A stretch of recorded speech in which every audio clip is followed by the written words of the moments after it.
Hi, everybody. This is Jerry the King Lawler. That's right, WWE Hall of Famer Jerry the King Lawler. And you're listening to Sports Guys Talking Wrestling. When they're not covering the sports world, they're talking about the world of professional wrestling. It's Sports Guys Talking Wrestling. Now, with Justin Simmons, here's Stu Myrick. Sports Guys Talking Wrestling on the Horn. Stu Myrick, Justin Smash Simmons, and we are live on YouTube. Now, if you're listening to us on the Horn, no, we're not live on YouTube tonight. We're live Tuesday night, so a little bit of a clarification. But hey, I'm glad you brought that up because I was a little confused there because I'm like, oh, is it a shoot? Like I'm supposed to pretend, like I'm supposed to just straight up be like I'm live and you know that I'm not live here on the radio, or I'm supposed to be like kayfabing it, where I'm like, oh, we are live, pal, here on Wednesday night. So you know our good friends Eddie Cross and Jordan Wahlberger. Hold on, Eddie Cross. They precede us on Wednesday nights with Fight Night. Apparently, they have the debate about whether they should pretend it's Wednesday night or not. I think Eddie's the one who says, no, let's let them know it's, whatever. And I think we've said it plenty of times that we pull back the curtain. We can record this on Tuesday nights because... I mean, we're recording it live now. Yes, we're recording it live now if you're watching on YouTube. So we record this that way. Basically, it's pure economics. I don't have to pay for a producer. So anyway, so there you go. The magic of radio. Ah, yes. And we've got several of the shows, especially, the weeknight shows and the weekend shows. For instance, I know Soccer Matters records Longhorn Blitz with Rod Babers, our cohort. I still call him the third co-host. He shares that title with Dustin Rhodes. But Jeff Howe from Horns 24/7 and Matt, and I can't remember his last name. Forgive me, Matt. I'm sorry. Longhorn Blitz, they pre-record. Who else? And I think Patrick Davis re-records Instant Serious on Monday nights. Wow, just giving away all the company secrets tonight. Yeah, well, I think it's kind of widely known. So anyway, but yeah. It was kind of like that wrestling tape. Do you remember that back on Fox? The wrestling tape? The one that gave away all the secrets? From like the mid-90s. Oh, that's right. With Continental Lover, Eddie. Yeah. Eddie Mansfield. Mansfield, thank you. Yes, who we got to talk to in 2017 at the Professional Wrestling Hall of Fame. I didn't know who he was at first. Before we realized, he's the one. Yes, if you watched Dark Side of the Ring, and this was the... It's the John Stossel episode. Yes, the one with Dr. D. David Schultz. It's the Dr. D episode. Right. Dr. D. David Schultz hits John Stossel from 2020. It was talked about that Eddie Mansfield talked to John Stossel and showed him a lot of the inside secrets of pro wrestling. Oh, yeah, they show the footage. And it was aired on 2020, and Eddie Mansfield was apparently blacklisted in the wrestling community. So we got to talk to him without even knowing. This was 3 years ago. So I remember the name, but I couldn't remember why I knew the name. Yeah, and to, no offense, but age, time kind of takes a toll on all of us. We all not going to look exactly the same like we do in our prime. Well, true. So it was just like, even if I did see him in his prime, I probably wouldn't have been able to equate with him like who I expected to see in that chair. It's kind of like when we met Ronnie Garvin. It's all like, oh, I thought he'd be bigger in person. And it's like, that's not disrespect. It's just saying that, like, your picture, if you haven't seen somebody besides the videotape, it's going to be vastly different. Ronnie Garvin was a little easier only because he kept the same look that he had back in the 80s with the flat top and everything. And that face is just, I don't know, that face was instantly recognizable. So now I'll tell you what, a face that would be hard for me to recognize nowadays, someone that we've talked to a long time ago, was gorgeous Jimmy Garvin. Oh, yeah, he's bald. He's bald. And, he had those curly locks that he, that Sunshine or Precious would spray like copious amounts of hairspray on back in the World Class days. So, you think that's what did it? What? The hairspray? I don't think so. I think it was simply a matter of age. It hits us all. I mean, those of you seeing on YouTube, you can see It's hitting me. I'm like, so. I'm just trying to keep mine for as long as I can keep it. I know. Well, you're younger, so it's Yeah, but not by that much. So this the week, new generation was a long time ago. Yeah, that's true. That's true. I was watching before we started FS1. They've been doing this best of WWE thing that leads into WWE Backstage with Renee Young and our good friend Booker T and our other good friend Mark Henry. And tonight, Tuesday night, they've been showing WrestleMania 31. And I just happened to be flipping, and they stopped just in time to see Sting and Triple H. The match that still pisses me off because they didn't let Sting take the victory. Talking about Sting, did you see the what was it, that vault footage of Sting where he basically the lost tape? Yeah, Sting the lost tape on WWE Network. They had uncovered basically what it was. So this was leading up to Sting battling Big Bubba Rogers. Most of you know him as the Big Boss Man, but before then he was Big Bubba Rogers. He'd worked forever. He worked as Jim Cornette's bodyguard at one time. And so that was the match at Slamboree 95, WCW Slamboree. I think that was the first one because they touted it as a legend reunion. And they'd brought in Harley Race. They brought in Nick Bockwinkel, who was the AWA world champion for a long time.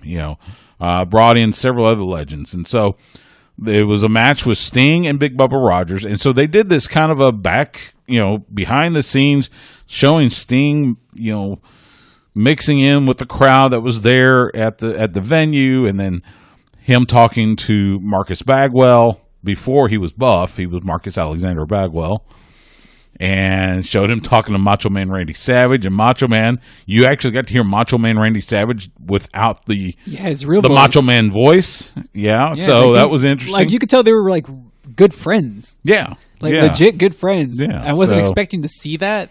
And his voice being normal, that was kind of shocking. And you got to see him putting on the face paint. And this was back in he still had the Surfer Sting, the blind flat top, did the wild colors, talked about, his inspiration for the face paint, said he doesn't have he didn't have a set template at that time. It was however he felt where the paintbrush went.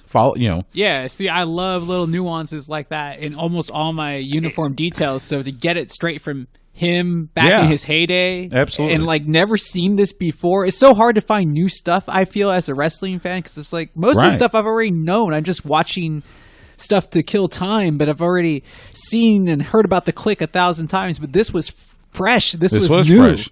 Well, and this was done kind of in the spirit of what we see today with WWE 24 and Day of and those specials that they have on WWE Network. Except this was taped 25 years ago. Yeah, if they would have released in 1995, if there had been a WCW network, this would have been on it. If they had released this tape, I think it would have definitely, especially during that time period, would have angered some people in the industry, because it was kayfabe was kind of dying, but it was still really well protected. It was still pretty protected. Yeah. Remember, this was before the NWO. This is pre-NWO. This is what, 2 years into. This would have been the year that Nitro debuted, 95. I was going to say Nitro wasn't really a thing. I thought Nitro was 96. Nitro was still it was 95. Now Scott Hall coming out, that was 96. Okay, but Nitro was still about a year. Was still in its infancy. They were still trying to find their footing a little bit. So, but yeah, what a great little piece of footage. It was really, really cool. So,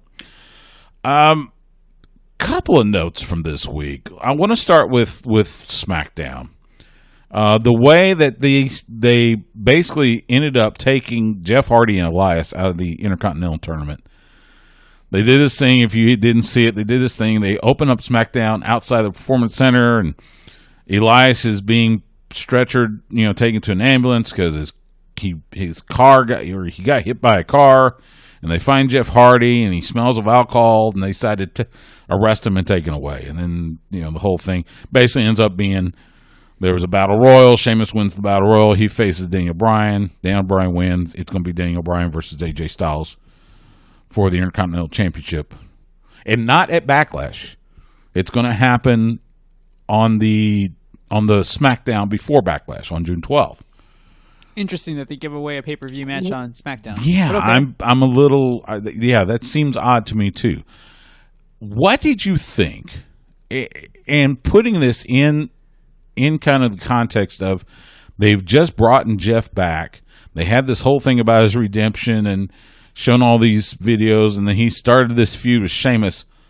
What did you think of them kind of leaning into Jeff's personal demons, using him in this storyline? It just seemed a little soon for that. And it seemed a little weird. I don't even want to use the word soon, Stu. I'm just going to say uneasy because... Okay, I'm glad I'm not the same one. Well, I mean... I'm not the only one. I'm not sure if that is an appropriate storyline for a company like this, unfortunately. You know? I mean, if this was the Attitude Era, and even then that didn't feel right because of the circumstances around that. But, I mean, they were going for the shock value of shock value. But I don't think...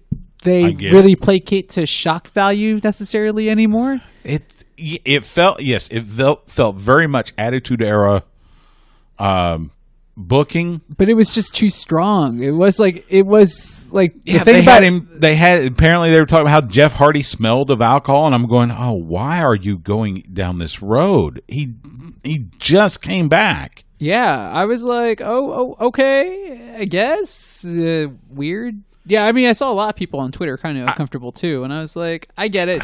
I mean, there's a certain segment that's just not going to agree with anything, but I was like, I mean, there could have been a better way maybe to take him out. Well, I mean, obviously the easiest way would have been just have the matches and have Jeff Hardy lose and have Elias lose. But and I didn't so much mind going in this different direction. But to involve Jeff Hardy like that just seemed like, and we've seen WWE do this a lot, where they will go head first into taking a real life situation and turn it into storyline. Yeah, this was, it was a little cringeworthy. Wow, it's kind of funny that you think about it now, or at least I think it's comical in the sense it seems that the Hardys really come out on the short end with WWE and their personal lives getting played out in front of the masses. I mean, I tell you what, it almost makes you wonder if Jeff didn't think, and that's because Jeff's the popular one. Maybe I should have followed Matt to AEW. I mean, maybe. I'm not sure what type of deal Matt Hardy's getting at AEW. I'm not sure if. I mean, you would think that Jeff would get the same one, but at the same token, I'm sure Matt's getting paid, and B, they have done way beyond good by him. I mean, we're getting the Broken Brilliance, albeit a little late, but that's okay. You know, we're getting the whole Broken and the Damascus and all that good stuff, and he's using the different versions of Matt Hardy. Yeah, and I think it'd be even better to see Brother Nero show up in the AEW, but I mean, maybe, but he looks like he was poised to get another run with the championship, right? At least one last great run. And I kind of had a feeling this could have, with the IC title, but it would have been a start. It would have been a start. So I don't know. It just seemed a little, or maybe icky. They soured on him right after re-signing the contract. Who knows? I hope it happens. I guess, but it just seemed a little. I mean, and then they had him come out towards the end of the show. It was Daniel Bryan and Sheamus had the upper hand. Here comes Jeff Hardy down the ramp, distracts Sheamus. Daniel Bryan hits him with the knee. 1, 2, 3. Daniel Bryan goes on to the finals. So, and I guess the Jeff Hardy rivalry will continue. We'll see if that gets added to Backlash for not this Sunday, but next Sunday. Speaking of cringeworthy, AEW Dynamite last week. Now, don't get me wrong, I love AEW Dynamite. I watch it live and then record NXT. But the final segment with Chris Jericho and Mike Tyson, you got the shirt on. Yeah, he's showing the shirt off for the YouTube guys. The final segment, I'm not sure what they were trying to accomplish with that. Whatever it was, I think they missed. Nobody was talking about that, though. Yeah. Everybody was talking about everything else surrounding Tyson. It was Tyson. And Tyson was out there with Vitor Belfort and Henry Cejudo, a couple other MMA guys. Rashad Evans was out there as well. So, like, I didn't catch it, so I didn't even see any you of didn't that see? part. Okay. It was just... See? Like, that's how much that apparently didn't register to anybody else. Yeah. I know what they were getting to, and they're going to do this thing with Jericho and Tyson. That's great, but you explained it, but I don't want the explanation. What made it bad? What made it less than... It wasn't anything like distasteful. It was just I guess they wanted Tyson to say something, or maybe Jericho was trying to get him to respond to some trying to lead him in the back and forth. Mm-hmm. And Tyson wasn't quite catching it, which, look, Mike Tyson, he's called the baddest man on the planet for a reason. He's 53 years old, and he's in incredible shape. They're talking about getting back in the ring. Yeah. In fact, I think we heard Eddie and Jordan talk about, the possibility he may fight as a cruiserweight. But nevertheless, it felt like they were just spinning and spinning and spinning before finally they had this pull apart brawl and everything. So I don't know. It was a minor miss. It wasn't distasteful like Jeff Hardy, but it was like maybe just because it went really long. Oh, well, they're not going to nail it every time, yeah, but right. I hardly would think that was anything that... It was a minor complaint. I was like, I didn't catch that part then. I was like, what was so bad? I was like, yeah, I know it went a little long, but they got what they wanted out of it. I hope so, and I think they did. We'll see. It's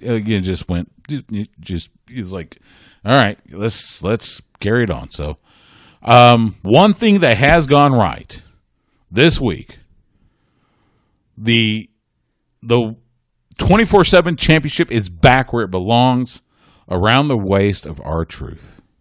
I think Gronk could have played and still competed. Well, I think he could, but... It would have been terrific crossover for the network, for the WWE, for Gronk, for Fox NFL. Come on. Right, but let's understand this. When he signed this contract with WWE, he was retired. He's got his rings with the Patriots, and he was retired. Stu, I don't want to hear... And then all of a sudden... Stu, 2 words. Dennis Rodman. Rob Gronkowski is not Dennis Rodman. Dennis Rodman. Yeah, there's a big difference. There's a huge difference. Gronk's a partier. Is there? Well, Gronk never dated Madonna, for one thing. Madonna probably doesn't hold the same cachet during the time period, I know, dude. I'm just saying, my joke. man. That was more a joke. No, look, but man, Dennis Rodman wrestled during the NBA Finals. Oh, we know. He got touched on in The Last Dance. I think Gronkowski can take a roll-up pin outside his house during the season if need be. Yeah, but the only difference is you didn't have a... He would have taken the belt with him in the locker room. It would have been great crossover publicity. I don't think the Buccaneers wanted it, quite frankly. I think that's why. Because Wrestling Inc., our friends at Wrestling Inc., Nick Hausman and the gang, they reported that Gronk has been released from his WWE contract. Oh, yeah, I saw that too. So my guess is this was, again... It was this was done because Gronk was retired. When Gronk unretired and got traded to the Bucs, that's fine, but it could have been so much more fun. Oh, it could have been, sure. That's what I'm saying. It would have been so much more fun. And sure. There's precedents for this. Kevin Green wrestled while he was still an active football player. Yeah. He wasn't retired. He wasn't. You're right. He was with the Panthers, I think. Yeah. Yeah. This was after his time with the Steelers. He was with the Panthers. Essentially in the same boat where Gronk is now. Yeah, like I say, it may have just been the Buccaneers said, who would have known that my useless contract. NFL knowledge would have came in handy tonight? I talked to Kevin Green about that a few years ago I think it was in San Francisco at the Super Bowl, and he said he had a good time. He enjoyed it. Oh, so this was right when he was going in the Pro Football Hall of Fame. So I was going to say, I guess LT was retired at the time. one thing, LT was retired. Found out that Matt Riddle is coming to SmackDown, so his NXT career is done. He's heading to SmackDown.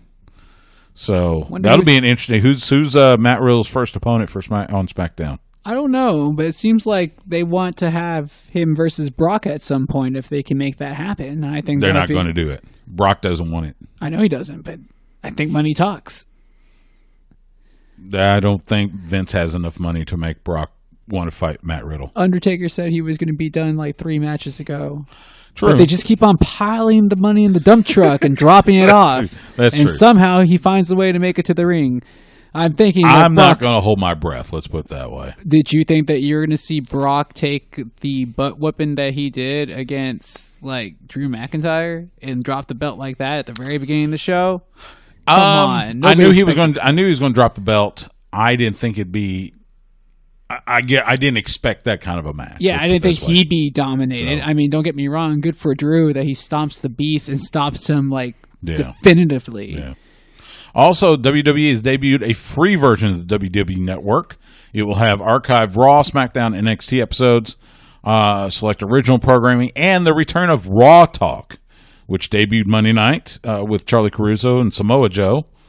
So I think a lot of fans are hoping that Talking Smack comes back as well on this free version of the network. When we come back from this timeout, a good friend of ours from across the pond will join us. Simon Miller from WhatCulture Wrestling will give us his thoughts on the latest in wrestling. That's coming up next. Sports Guys Talking Wrestling on the Horn. Oh, bask in his glory, for he is limitless.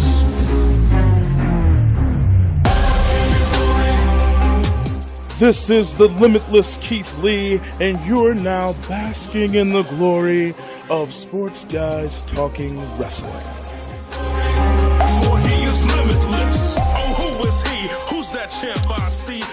Back here on Sports Guys Talking Wrestling on the Horn. You heard Keith Lee, one of our favorites, the longest reigning Inspire Pro Pure Prestige champion. A man that shares my admiration and appreciation of the Limitless One joins me on the Vaqueros Cafe and Cantina hotline all the way over from the United Kingdom. My good friend, the Positive Pete himself from WhatCulture Wrestling, Simon Miller. Hello, Simon. How you doing, my friend? Are you well? Doing well. How are things with you, your family? Is everybody doing well in this crazy time? Yeah, I mean, like you say, everyone is doing well, which, again, especially at the moment, means something a little bit extra, I think. But, yeah, I mean, we're all still locked down over here, slowly getting back to normality, but still taking a lot of care and a lot of caution. But more or less, I'm doing all right. I'm lucky I have the YouTube stuff to fall back on. So we've been getting through day by day. Yes, I know, and I know what you mean. Yeah, we're slowly emerging from the lockdown. We've got things reopening in phases, and we can actually eat in restaurants now and stuff like that here in Texas. So I know the feeling. And you mentioned about the YouTube stuff because WhatCulture Wrestling does a fantastic job with their YouTube content, and with you and Adam Wilborn and Andy Murray and Nicholas and Cleary and everybody. What is it like to have all you guys? I mean, and I know you guys are spread pretty much throughout the United Kingdom, or at least in Great Britain. You're kind of spread out there. So having to do, whether it's doing team up with somebody else or doing the videos, what has that been like here in the last couple months? Yeah, it's been different. Like, it's been different to say the least, because everyone is just operating from their houses. So, I think as you've seen in other forms of entertainment, lo-fi, I think is the official key term, has certainly come into play as we've tried to do whatever we can. But I think after a while, you just get into a routine. It's like, okay, this is what we've got to do. So this is what we shall do. But I would imagine that when offices and the like are back open and we can kind of go back to operating like we were, I think we'll all be we'll all be quite happy right now. But it's the beauty of 2020 and YouTube in general that you can just sit in your house and make a video and people will still buy in and they'll still be interested in it. It never ceases to baffle my brain that that's even a thing. And the fact that we're able to tap into an audience, especially one as passionate as wrestling, yeah, we're all very lucky because I know there is people that have struggled far more over these last couple of months. But it's been different, and I won't mind it massively when normality is back, or whatever the new normal may be. Right, I get you, and especially with you, because you've got, not only do you have your duties with WhatCulture, but you've got your own YouTube channel, you got the Kayfabe News, so you've got a lot of things going. We've kind of had the same thing here, like the radio station for a time was using my home studio. I call it the world headquarters for Sports Guys Talking Wrestling, but using our home studio, my home studio, for some of our shows, whether it's our midday show where we talk about football and basketball and baseball and everything, and I had a weekend show coming here every Sunday to do their show about fantasy sports. So I know what you mean, and we're all spread out. They've finally gotten back in the studio. Luckily, I don't have to go to the studio because I got my studio right here. So I understand it completely. Give me your take on wrestling in 2020, especially during this pandemic, between WWE and AEW, how they've adjusted. The things they're doing to try to keep viewers. Give me just your general take. It's kind of weird, right? Because I remember when WWE said that SmackDown was going to be behind closed doors. It was a novelty to it. It was almost fascinating. I know I'd say there was quite a buzz because we just weren't sure how it was going to go. But then I think as soon as it became the norm, you realized the challenges that lay ahead. But to be fair, I mean, taking out the argument, should they or shouldn't they, we can beat that horse all day long. It seems like a waste of time eventually. They decided to do it, and that's the kind of be-all and end-all. So as long as both companies and all companies are practicing the best health and safety possible, that's the main thing. But I do think that both WWE and AEW have done the best job that they could have possibly done. Like, I know the Raw ratings especially aren't great right now, but I actually think the content has been okay. Like, I think Drew McIntyre as champion has been a success. I think it's good that Bobby Lashley is now back in that main event scene, something I've personally wanted to see for a while. AEW, I would guess mostly because they're not stuck in their ways, simply because they haven't been around long enough to stuck in their ways. They adapted to it far quicker. I will absolutely say that, and putting fans in the audience. What a novel idea, but it did work. You just need some kind of atmosphere to ignore the fact that there's deathly silence. I've said this time and time again. I don't know why it stood out more for me on SmackDown than Raw. It's probably just some kind of mental thing, but hearing the end of that SmackDown theme and then Michael Cole welcome us and then this just dead air in the background, it was horrible. Like, I really hated it. But now I think we found our groove with it. I think both companies have realized, okay, it may be a little while until we can have fans back in the building. But I think in terms of you look at it from match quality and how everybody's progressed and evolved with how you wrestle in front of no fans to certain storylines, I think it's been pretty decent. And I just appreciate the fact that wrestling had been a little bit stagnant in terms of the structure of a show. So for everyone to have to kind of think outside the box, be it with the Boneyard match or the Stadium Stampede, there's others too. I'm not saying all of them were a massive success, but it was just nice, A, knowing that something different was coming, and B, getting to judge it in a completely different way. I know it wasn't everybody's cup of tea, but I've appreciated the creativity. I think it's been a small silver light. The creativity has definitely been there. You're absolutely right. We're talking with Simon Miller from WhatCulture Wrestling. Follow him on Twitter at SimonMiller316. The couple things that you brought up, I want to kind of explore. Let's talk first about putting wrestlers in the audience. AEW knocked it out of the park doing that first, and they're just having fun and they're enjoying themselves. I mean, it looks like they're having fun. So finally, WWE kind of gets with the program and puts a lot of the NXT and Performance Center wrestlers there. The one thing I noticed, and it just struck a chord with me. You have personalities in the audience like Shotzi Blackheart, like Chelsea Green, a few others that have their roles on NXT. But when you see them in the crowd during Raw or SmackDown, you don't know how to take them. Am I too far off in that? Because, like, for instance, Chelsea Green, was just tag teaming with Charlotte Flair last week on NXT, but was she keeping to that character? How much do you think that's happening as far as like, especially the NXT athletes that are in the audience there? Yeah, I do think that there's this idea from WWE that their NXT audience is different. Or at least it seems they think their audiences are different. I would guess they're probably not. They probably cross over. I guess that's kind of the issue, isn't it? Maybe that's something that they'll evolve into as well, because that's something that AEW has done great. Like, when you have Shawn Spears and MJF in the audience, they're being Shawn Spears and MJF. And to me, if you're going to have your quote-unquote trainees out there and there are some recognizable faces, why not try and use that to garner more support for NXT? I mean, it's on the same station when you're talking about Raw. So I don't see why there'd be a problem there. But no, I definitely know where you're coming from.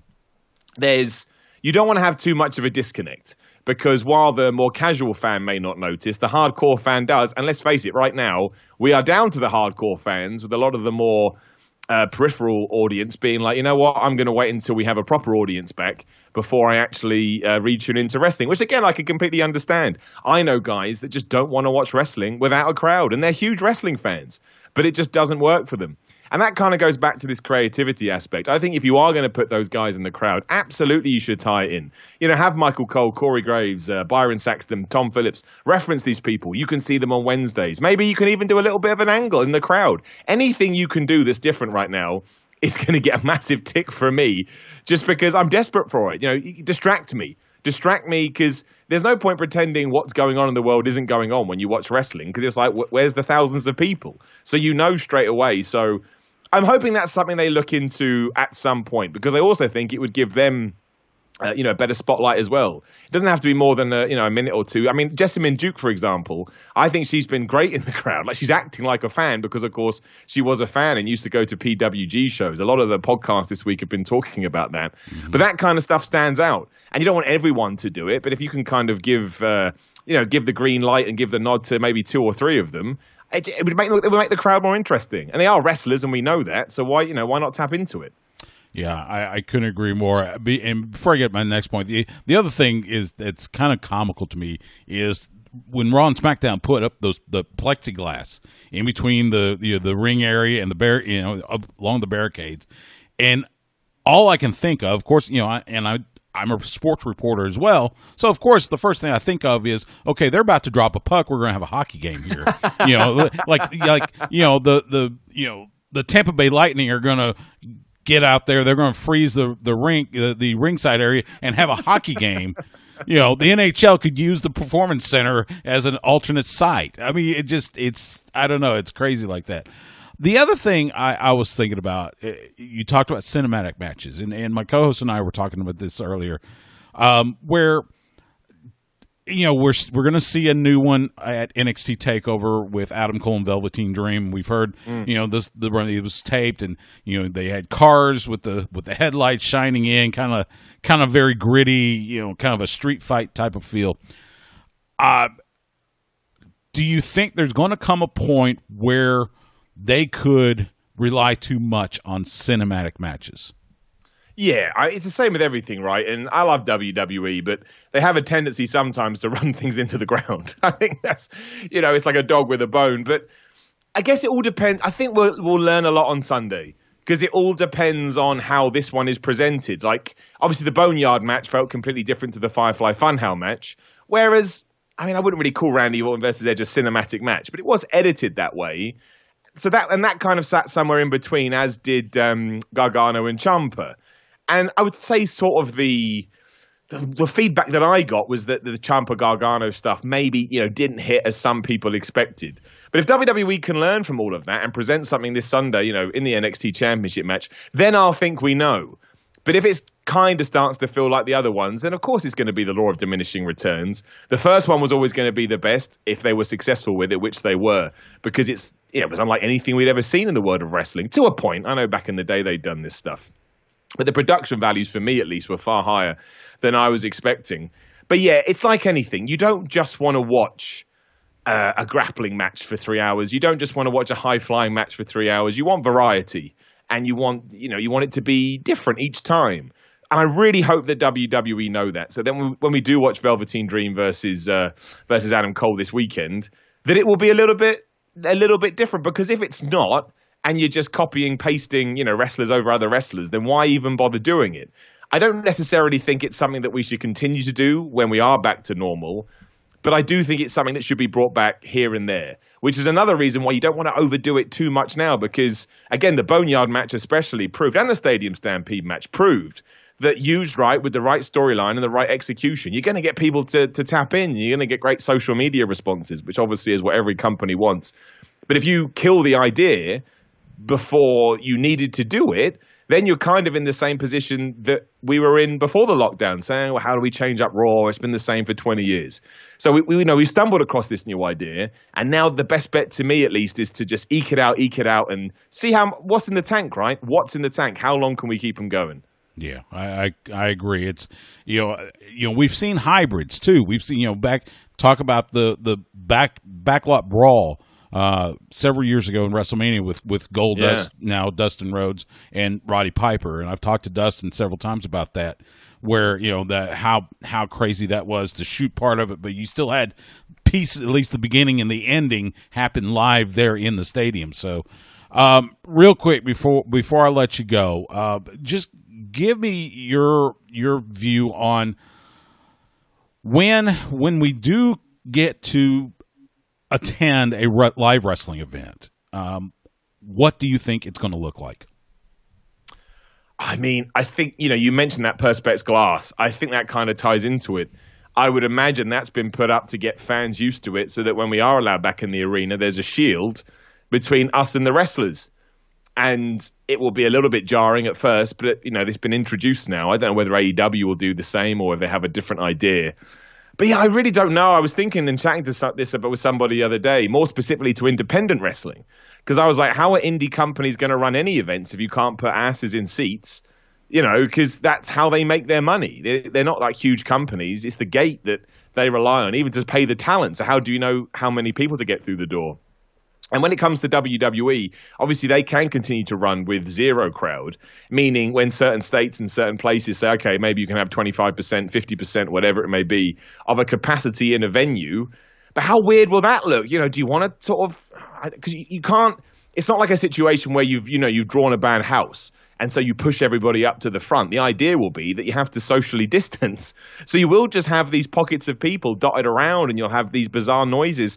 So I don't even know whether it's worth it before you're going to have 100% of fans. And even then, when's that going to be? So maybe I'm, kind of pulling the short straw there. I don't think for a long time wrestling is going to feel like it even did, 4 months ago, which kind of feels baffling to say. But everything changed. Everything has changed. The same over here. The Premier League, the soccer is about to begin again. And all you've got is football players talking about how home advantage is now out the window because there's not going to be anybody there cheering them on. It's going to be fascinating, I'll say that, and we'll look back in a few years and just be boggled by all of this. And I guess we just have to take it as it comes. And if that does mean, half arena, a quarter of arena, I guess it will just feel like a process of evolution. We're almost back to where we were. We almost were back to where we were. But I will tell you that I'm desperate to be back where we were. I didn't realize how important it was. I remember all the, I can't remember the town now. There was always that town. I think it's near you, where everyone said, oh, they're rubbish. They never make any noise. I'll take that crowd any day of the week at the moment. Anything would be fine. Yes, I totally agree. You mentioned the Premier League. We just got word the NBA is looking to, do a playoff season in Florida at the Disney Resort, and how that's going to look is going to be weird. But you're right. I think this is going to be one of these. It's going to evolve, and eventually we will get back to having full stadiums and full arenas, but it's going to be a while before we get to that. I think you're right. I think you're right. He is Simon Miller. Follow him on Twitter at SimonMiller316. Follow the group at WhatCulture WWE. Simon, it is always a pleasure to talk to you. I wish you guys all the best. By the way, the one thing I would say is there are times when Andy Murray tries to talk NFL, and someone that not only covers it but has been a fan since a child, I love Andy Murray to death, but it drives me up a wall. So I am offering my services. I would like to be the official American sports translator for WhatCulture Wrestling. So I would never say no. So just put that over. If they ever have a question about American sports, whether it's NFL, NBA, Major League Baseball, whatever, they can come to me, and I will translate for them. I will pass it on. Last time I checked, there are no Baltimore bastards. and I have friends that play for the Baltimore Ravens, and I don't think any of them are bastards. So there's that. I learned a long time ago. I like a lot of American sports, but simply through location, I'm never going to be able to have the knowledge of someone that grew up in America and has been exposed to this since day one. So I keep it off. I keep it off the air. I keep it off the record. I just enjoy it for what it was, because that's the only thing you can do. Football, soccer, I should say. Over here, I'll talk about that till the cows come home. Right. Anything else, I just go quiet. Well, and that's the thing. We'll have we've got a Major League Soccer franchise coming to Austin in next year, so we'll be knee deep in soccer here as well. So looking forward to it. Simon, all the best to you, my friend. Be well, stay safe, and we'll talk again soon. And you, Stu, thanks for having me on, man. It's always a pleasure talking to you. I always love Simon Miller is such a wonderful attitude, and like I say, he's positive Pete like me. I'm using his term actually. So, but yeah, follow what they do at WhatCulture WWE, because it is just a lot of fun, and they do a fantastic job. And Simon Miller, between the ups and downs and the Y series and everything, he's fantastic. So, great talking to him. Coming up after the break in a podcast only segment, we've got more to talk about, including our look at this weekend's NXT TakeOver in your house. All that and more coming up next on Sports Guys Talking Wrestling. Shock the system.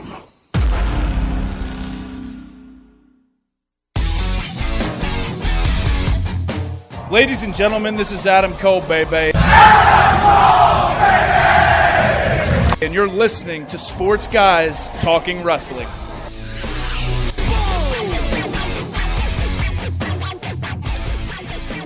Back here on Sports Guys Talking Wrestling, Stu Myrick, Justin the Smash Simmons. Before we get to NXT TakeOver, at Backlash, Bobby Lashley will challenge Drew McIntyre for the WWE Championship. Looks like Bobby Lashley will have at least MVP in his corner. Yeah, but I mean, I'm talking about more so how he looked at the end of all of this on Monday night. Usually the WWE gets a lot of hate, and rightfully so, because they don't build things properly. And granted, there's not a whole lot of time to build it, but right. The way that they made him look so dominant against a dominant champion, because, I mean, he has that explosive Claymore kick. He just seems like... The Claymore out of nowhere. Yeah. I was going to say, but the way that he defeated Brock shows that, yes, he's supposed to be the dominant one, and then to have Bobby Lashley, who, and rightfully so, they bring this up. This is when working into the character's past finally works, where they mentioned how many years he's been in the business and how he's never had the WWE Championship shot or Universal Championship, whatever. Right. How he's never had a shot at their main title. So this is like a great storyline for him, and showing that, oh yeah, don't forget, this guy is like, super athletic, just as dominant as Lesnar can be in real life, if you haven't remembered. Right. And just because he's a little bit older doesn't mean that he's not as good as he used to be, because he's still pretty dang close. It's ironic because on Impact Wrestling, their clip of the week, their like classic clip of the week, just happened to be Drew Galloway versus Bobby Lashley for the TNA World Title from a few years ago when they were still in TNA or Impact Wrestling, whatever you want to call it. I get confused because Moose is still carrying around the TNA World Title and it's still Impact Wrestling. But yeah, I mean, it's good that they actually have a legit challenger, or at least they're making Bobby Lashley look like a legit challenger. I mean, do you like the full Nelson? Oh, absolutely. Right? Absolutely. I mean, it's great for him. It's like, I think that was the thing that he's been missing. Well, and the crazy thing is, I don't think anybody has used the full Nelson in like 30 years. I think Chris Masters in the Master Lock Challenge was like the last time I can remember it being anything really important. Yeah. And I mean, he had a really good run out of that. I mean, and before them, it was, Ken Patera, maybe? No. Maybe, yeah. I think, but it used to be like the strong, like a Ken Patera or... it's a strong, dominant man's move. Right. And it's just all like, I don't... Even though Lashley has the same size as Brock Lesnar, pretty much the same athleticism, and obviously has a pretty similar background. I mean, he wasn't a UFC champion, but still had professional wins in an MMA. Right. He fought in Bellator. Yeah. So to be basically like his kin to Brock Lesnar's Ryu.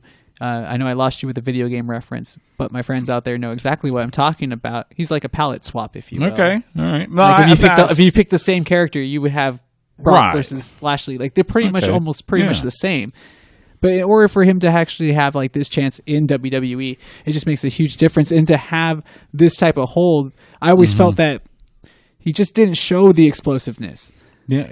Like something was missing from his character. It was. You're absolutely right. And we can't. I mean, he's not going to be a great talker, although he's gotten much better.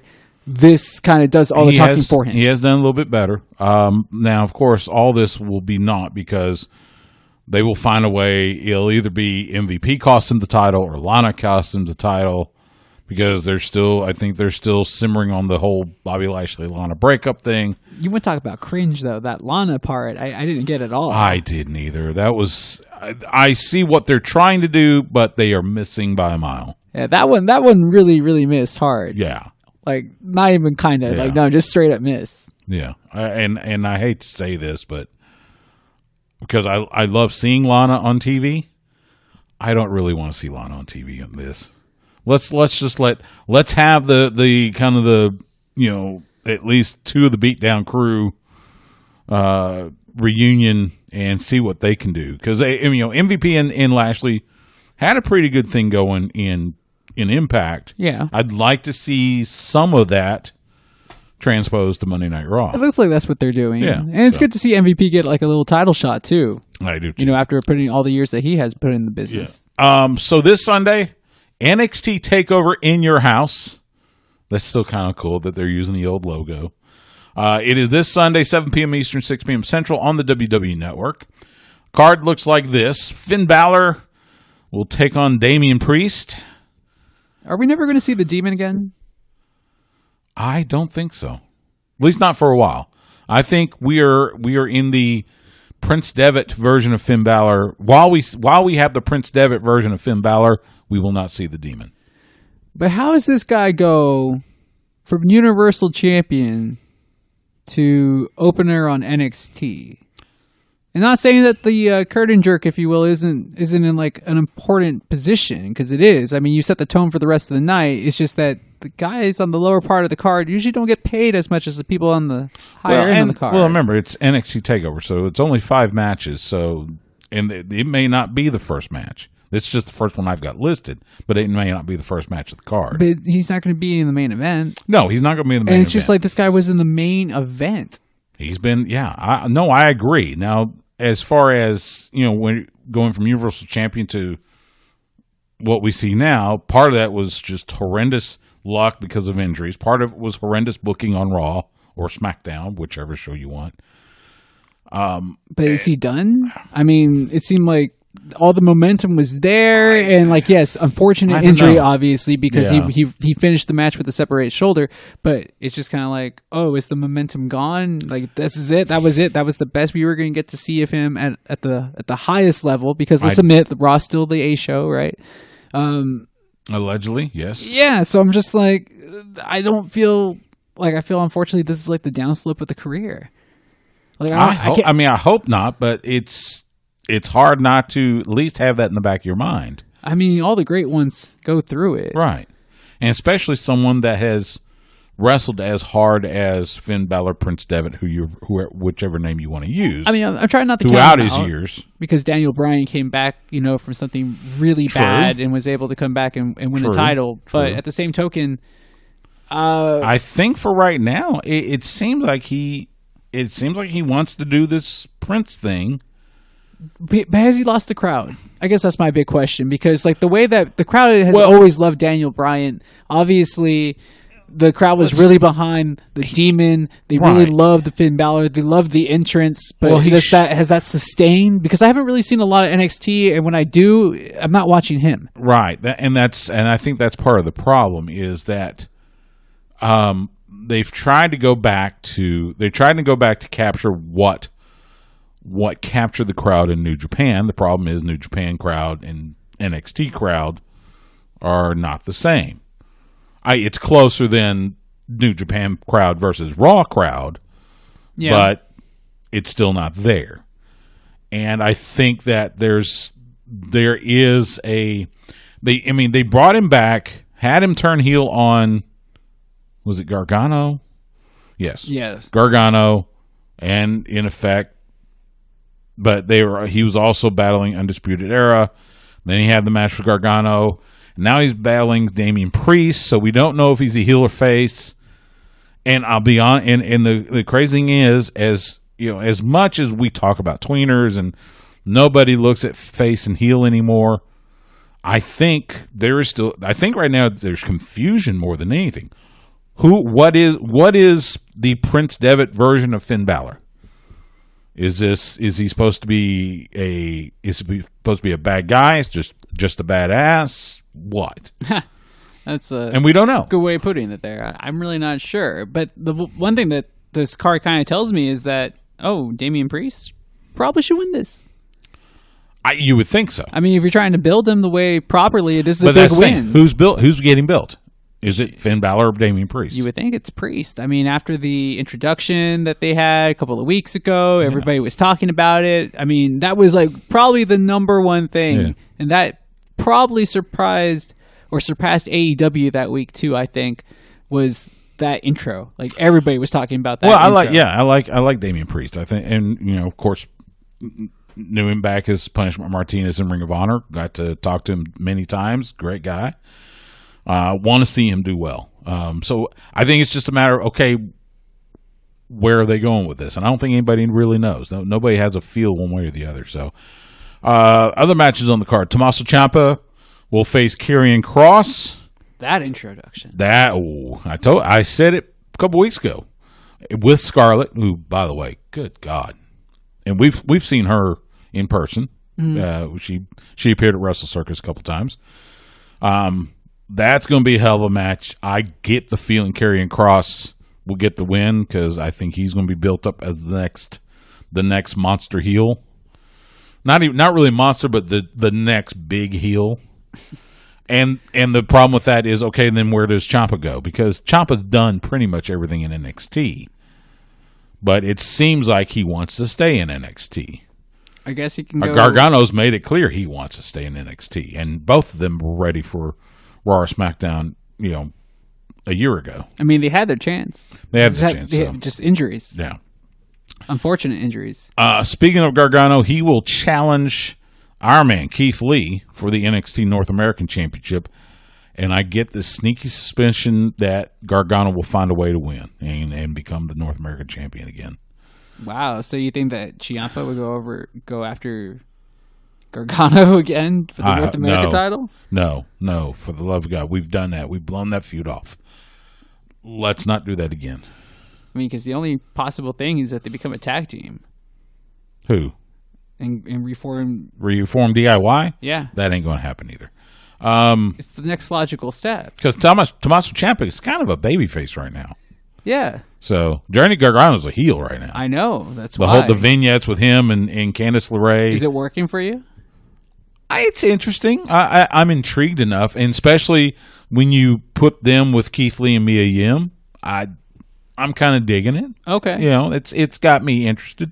It hasn't hit me yet because I just felt that Keith was just going to roll. But I guess it's a possibility. I just don't see it happening right now. And that's also kind of leads to the whole thing about there has been a lot of talk. You talk to other outlets and other people that say it is time for Keith Lee to go to Raw or SmackDown. And I couldn't agree more. Does he go to? Which roster would benefit more by having him? Because I don't know. The Raw, let's admit, Raw wasn't bad. Raw was pretty entertaining. Aleister Black getting a win against Seth Rollins. No, I don't think. With Keith Lee, I'm not sure it would matter. I think he would improve both shows, and both shows have been pretty good lately. Yeah, but which one needs the more improvement, like roster wise? SmackDown just got AJ Styles. Yeah, they just got AJ. And that guy arguably is probably the best worker on the roster right now. If you believe the rumors, Dominic Dijakovic, used to be Donovan Dijak, is heading to, I think, Raw. So okay, yeah, I mean that guy before the injuries so too. I thought he was already ready. So it might be Raw. The other two title matches: Charlotte Flair will defend the NXT Women's Championship in a triple threat against Io Shirai and Rhea Ripley. So that means she gets to win it again. I think she's keeping it, and she'll continue to show up on all three brands. And then in the main event, Adam Cole will defend the NXT title against Velveteen Dream. Word on the street is that this match will have a cinematic feel to it. And if you believe the rumors, it's already been taped. It's ready to go. And it'll be interesting to watch. Do you believe the rumors? Yes. Okay. Because the rumors I've heard are from very reputable sources. Understood. So, anyway, so expect that as the main event in a cinematic format. Are they already overdoing it with a cinematic format of wrestling? Especially that's the main event. Not yet. They're getting close. I guess. Well, let's look at it this way. One was apparently the first two were pretty good to really good, right? Yeah. Undertaker and then the Funhouse, right? Well, and then they had Ciampa and Gargano in NXT. Now it's this one. But I was gonna say the last one was Money in the Bank, and that was okay. Had its points, it had its misses. Yeah. So this one, what do you Like expect? I said, I don't know. We'll see. You expecting more, WrestleMania or more Money in the Bank? We gotta go break. That's what I'm saying. We'll see. I don't know what to expect. I hope it's good. I think they're getting close to overdoing it. We'll see, though. Let's take, like I said, we got to take a quick time out. When we come back, guess what? We got events to talk about. This weekend in independent wrestling, we will see a couple of events. We'll tell you about those and a couple other notes before we get out of here. You're listening to Sports Guys Talking Wrestling on the Horn, 104.9, 101.9, AM 1260. You can stream it live at hornfm.com and the Horn Austin app.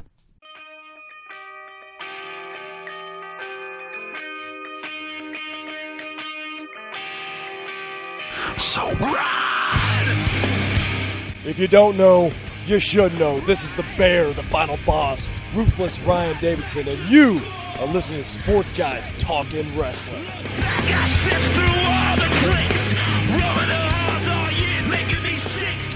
Sports Guys Talking Wrestling on the Horn. Stu Myrick, Justin the Smash Simmons. It's kind of fun. We had AEW Double or Nothing last weekend. Got NXT TakeOver in your house this weekend. And then Backlash featuring the greatest wrestling match ever next weekend. Oh, yeah, that's right. I forgot that's what it was billed as. Yes, Edge and Orton. Which... It should steal the show. It should steal the show. Name a Randy Orton match that has ever stolen the show. Randy Orton is a fine wrestler. He's a great wrestler. I want to say one of the WrestleManias where he probably turned heel at the end, probably like mid-2000s. That had nothing to do with the match. That's the result. You just asked when he stole the show. That's all you asked. No, I said a Randy Orton match that stole the show. Oh, easily him versus Mick Foley when he took the thumbtacks. True. I'll give that. I was going to say that one easily stole the show. That's because he took thumbtacks from Mick Foley. Yeah. Our friend. Without wearing a shirt. Yeah. Professional Wrestling Hall of Famer. WWE Hall of Famer. So that one stole the show. Here's something we have not done in 2.5 months, and I am so glad we get to do it. We get to talk about live events this weekend. Yay! Now you all see what I have to put up with. Yes. We will start right here in Austin. AAPW will present live wrestling Saturday at the AAPW Arena, 1702 Aldridge Drive, Suite A2, right here in the ATX. Bell time 8 p.m. 2 matches they have advertised. There will be a triple threat title unification match. It will be the AAPW Heavyweight Champion, Christopher Black, taking on the America's Champion in El Rayo, taking on the social media television champion Rob the Builder. Plus, a triple threat women's championship match. Livy Loca will defend the title against Jasmine Allure and Vert Vixen. That's AAPW this Saturday in Austin. And by the way, they usually stream theirs live on Facebook. So if you can't be at the AAPW arena, stream it live on Facebook. Search America's Academy of Pro Wrestling. Plus, Metroplex Wrestling presents Mayhem at Mid-City Saturday at the MPX Arena in Bedford. Bell time 8 p.m.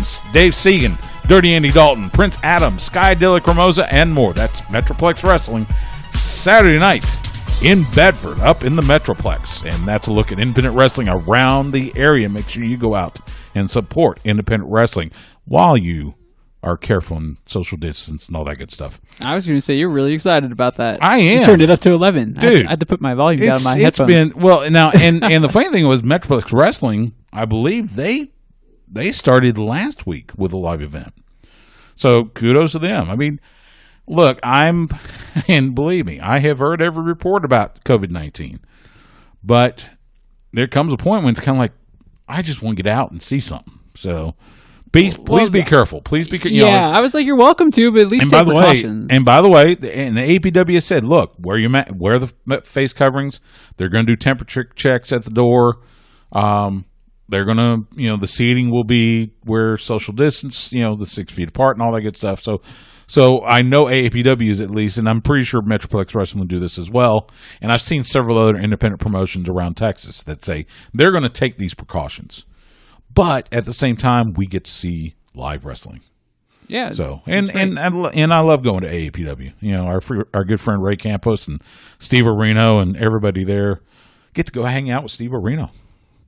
It's been a while. I know he got his new shirt. Buy his new shirt. He's got a new shirt. He's got some new gear. He was at Metroplex Wrestling last weekend. So. Oh yeah, I mean, all these guys are just and ladies. They're all just looking to work. So I can't blame them. By the way, speaking of being some of our favorite locals, how about Christy Janes on Dynamite last week, taking on the champ and Hikaru Shida. It seemed that the crowd at the Cedar Park Center helped out with that dark match debut, and I think Cody and everybody back there kind of heard the pop, so they brought her back for another run. Brought her back, had her on Dynamite last week. She's on AEW Dark this week.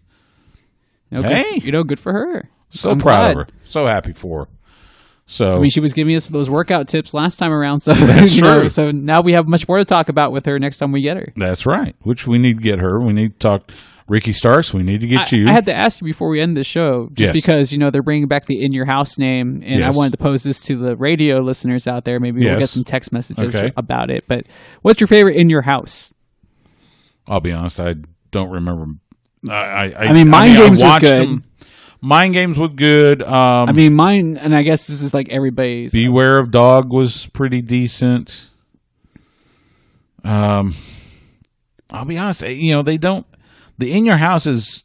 They were good. They just didn't They weren't one of those that I, just felt like memorizing and holding to for, like the first Starrcade and that type of thing. So. Okay, well, just in case you're looking for a good In Your House, and any of our listeners are looking for a good In Your House, for all the inside marks, they already know. But the best In Your House to watch is Canadian Stampede. I don't think you can get a better In Your House perspective than that particular pay-per-view when they held it in Canada during the Canadian Stampede, and they had so many segments built around it. If you've never seen it before, go watch it. If you haven't seen it in a long time, it still holds up really well because the atmosphere is great. Yeah, you're right. You're absolutely right.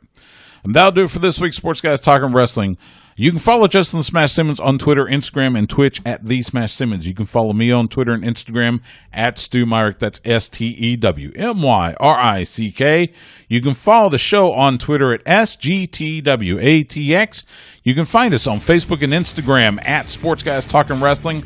We are proud to be the official broadcast partner of the Professional Wrestling Hall of Fame, and we're proud to be part of the great lineup you hear every day.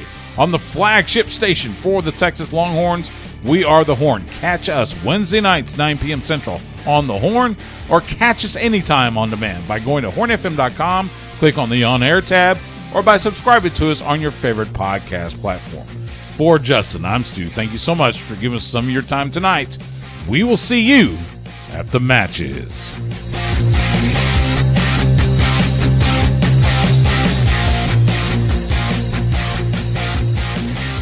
Goodbye and good night.